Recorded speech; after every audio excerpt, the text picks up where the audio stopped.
Twelfth class में जो chapter 8 है इलेक्ट्रोमैग्नेटिक वेव EMT, तो उसमें होता क्या है हमारे पास, ये पेपर में एक इम्पोर्टेंट चैप्टर है। तो अभी तक हम ये पढ़ते हुए आते थे कि हमारी जो इलेक्ट्रिसिटी है वो अलग है, जो मैग्नेटिज्म है वो आपका अलग है, ठीक है। लेकिन उसमें कंडीशन ये थी कि वहाँ चार्ज जो है हमारे पास वो टाइम पे वेरी नहीं कर रहा था, ये इलेक्ट जो हमारे पास करंट है वो टाइम पे वेरी नहीं कर रही मैग्नेटिज्म में। तो कहीं अगर ऐसा हो रहा है कि चार्ज जो है टाइम के साथ वेरी करने लगे, ये जो इलेक्ट्रिक फील्ड जनरेट होगा रहा है वो टाइम के साथ वेरी करने लगे, तो वहाँ क्या होगा, वहाँ के लिए इलेक्ट्रिक फील्ड नहीं आने का है, फिर वहाँ इलेक्ट्रिक फील्ड भी होगा और उसके साथ ही साथ मैग्नेटिक फील्ड भी होगा। ये बताया था मैक्सवेल ने। तो मैक्सवेल ने बताया कि अगर आपका चार्ज वेरी कर रहा है टाइम के साथ साथ, ठीक है, जो आपका चार्ज है अगर वो वेरी कर रहा है, वेरिंग विद टाइम, टाइम के रेस्पेक्ट में, तो क्या होगा, वहाँ अकेला इलेक्ट्रिक फील्ड नहीं आने का, वहाँ इलेक्ट्रिक फील्ड भी आएगा और मैग्नेटिक फील्ड भी आएगा। तो जब इलेक्ट्रिक फील्ड भी होगा मैग्नेटिक फील्ड भी होगा तो यहाँ पे एक डिस्टर्बेंस क्रिएट होगा, डिस्टर्बेंस क्रिएटेड होगा, जो कि डिस्टर्बेंस हमारे पास आगे की ओर बढ़ेगा 3 × 10⁸ मीटर पर सेकंड, इतनी स्पीड से। तो ये जो एक वेव क्रिएट हो रही है, डिस्टर्बेंस क्रिएट हो रहा है, इसको बोलते हैं हम इलेक्ट्रोमैग्नेटिक वेव। इलेक्ट्रोमैग्नेटिक वेव इसके प्रोपगेशन के लिए मीडियम की रिक्वायरमेंट हो, ये कोई ज़रूरी नहीं है। ट्रांसवर्स नेचर की वेव है और इसमें जो वेक्टर E है और वेक्टर B है ये होते हैं परपेंडिकुलर, म्यूचुअली परपेंडिकुलर है, और जो वेव जा रही है हमारे पास उसके भी परपेंडिकुलर है। मान लीजिए आपका इलेक्ट्रिक फील्ड इस टाइप से है, मैग्नेटिक फील्ड इस डायरेक्शन में है, तो जो वेव निकलेगी वो हमारे पास इस टाइप से प्रोपगेट करेगी। तो इलेक्ट्रिक फील्ड और मैग्नेटिक फील्ड से मिलने के बाद एक वेव बनेगी, ठीक है, जिसे क्या बोले हम इलेक्ट्रोमैग्नेटिक वेव। और इलेक्ट्रिक फील्ड जो है हमारे पास जो वेव जा रही है उसके जाने के परपेंडिकुलर है, मैग्नेटिक फील्ड के परपेंडिकुलर है, ठीक है ना। ये यानी प्रोपगेशन जो है वो इलेक्ट्रिक फील्ड और मैग्नेटिक फील्ड दोनों का वो है परपेंडिकुलर 90 एंगल पे। और E इक्वल होता है आपका BC फॉर्मूला, ये होता है vector E equal BC। C होती है यहाँ पे स्पीड ऑफ लाइट, और जो B है हमारे पास मैग्नेटिक फील्ड है, जो वेक्टर E है वो इलेक्ट्रिक फील्ड है। इसके बाद ट्रांसवर्स नेचर की वेव है, ये ट्रांसवर्स नेचर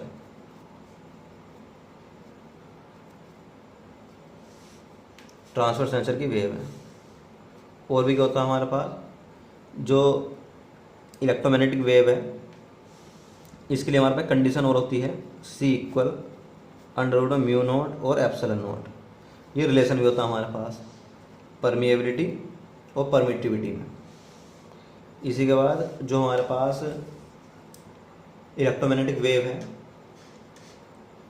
उसकी इक्वेशन इस टाइप से होती है, E equal E0 sin ω-t - kx,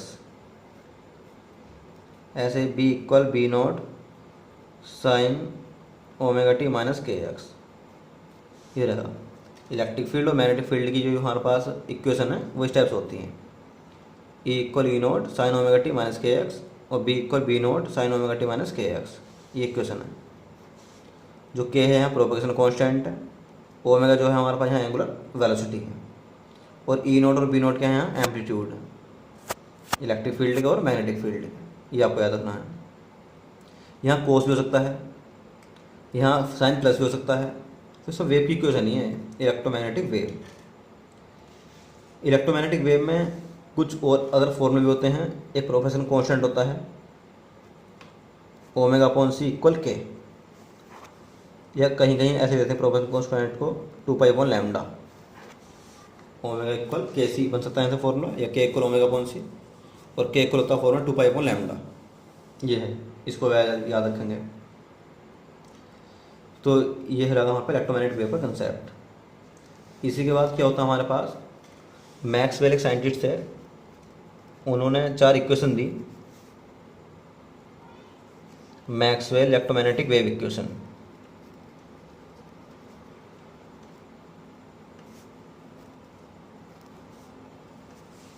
Maxwell electromagnetic wave equation.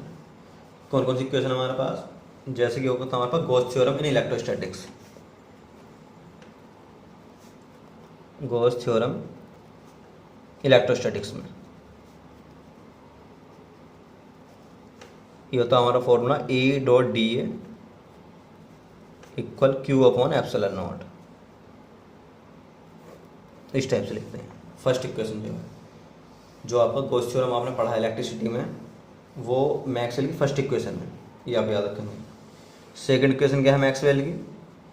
Second equation होती है हमारे पास B.dA close integral equal 0। Means जो हमारे पास क्लोज इंटीग्रल होता है मैग्नेटिक फील्ड का, वो कितना होता है हमारे पास? 0 होता है, क्योंकि यहाँ चार्ज तो है नहीं। ठीक है, इलेक्ट्रिसिटी में तो चार्ज था, लेकिन मैग्नेटिज्म में क्या होगा? चार्ज नहीं है। ठीक है, टाइम वेरी करेगा तो करंट बन जाएगी, करंट यहाँ है नहीं। तो इसे बोलते हैं गॉस थ्योरम इन मैग्नेटोस्टैटिक्स, गॉस थ्योरम इन मैग्नेटोस्टैटिक, यानी कि ये गॉस की थ्योरम है मैग्नेट में। तीसरा जो इक्वेशन होती है हमारे पास, ये है हमारे पास इस टाइप से E इक्वल माइनस का d∅v/dt, इसे बोलते हैं Faraday law related to electromagnetic induction. ये आपको याद रखना है, E इक्वल माइनस का d∅v/dt। और जो फोर्थ इक्वेशन होती है हमारे पास, वो होती है B.dl close integral equal μ0 IC plus IT। Conduction current और डिस्प्लेसमेंट करंट है। जो एम्पेयर रूल अभी तक हम पढ़ कर आ रहे थे, B.dl इक्वल μ0 I, तो वहाँ अब I नहीं है, I की जगह करंट है 2, कंडक्शन करंट और डिस्प्लेसमेंट करंट। ये मॉडिफाइड फॉर्म है, और ये मैक्सवेल ने करेक्शन करा था कि जितनी करंट हमारे पास बैटरी से किसी कैपेसिटर में निकल कर आ रही है, तो वहाँ जाके क्या होगा? रूल डिसबैलेंस बैठ रहा था वहाँ पर, जो एम्पेयर का रूल था। तो उसको सुधार की जरूरत थी कि कोई करंट भी डिस्प्लेस होकर गई होगी, तो वो करंट होती है डिस्प्लेसमेंट करंट ID। और डिस्प्लेसमेंट करंट का फॉर्मूला ये होता है ε0 d∅e/dt। इसको आप याद कर सकते हैं। तो ये रहा आपका मैक्सवेल की fourth equation, B.dl equal μ0 bracket में IC प्लस ID। ये इसको बोलते हैं एम्पेयर्स लॉ, मॉडिफाइड फॉर्म, ये हो जाएगा। तो जो हमारे पास इलेक्ट्रोमैग्नेटिक वेव की प्रॉपर्टी हैं और इलेक्ट्रोमैग्नेटिक वेव की स्टार्टिंग है, उस आप आज देख लेंगे। और जो मैक्सवेल की चारों इक्वेशन है विद स्टेटमेंट विद फॉर्मूला, इन्हें आप याद कर लेंगे। डिस्प्लेसमेंट करंट का जो कंसेप्ट है वो हमारा CBSE से हट चुका है इस साल, तो इसको आप देख सकते हैं पढ़कर, लेकिन बोर्ड में नहीं आने का इससे कोई क्वेश्चन। ये चारों इक्वेशन लेकिन आपको याद करनी पड़ेंगी। बाकी नेक्स्ट वीडियो में जो हमारे पास इलेक्ट्रोमैग्नेटिक स्पेक्ट्रम है उसे देखेंगे और NCERT न्यूमेरिकल करेंगे।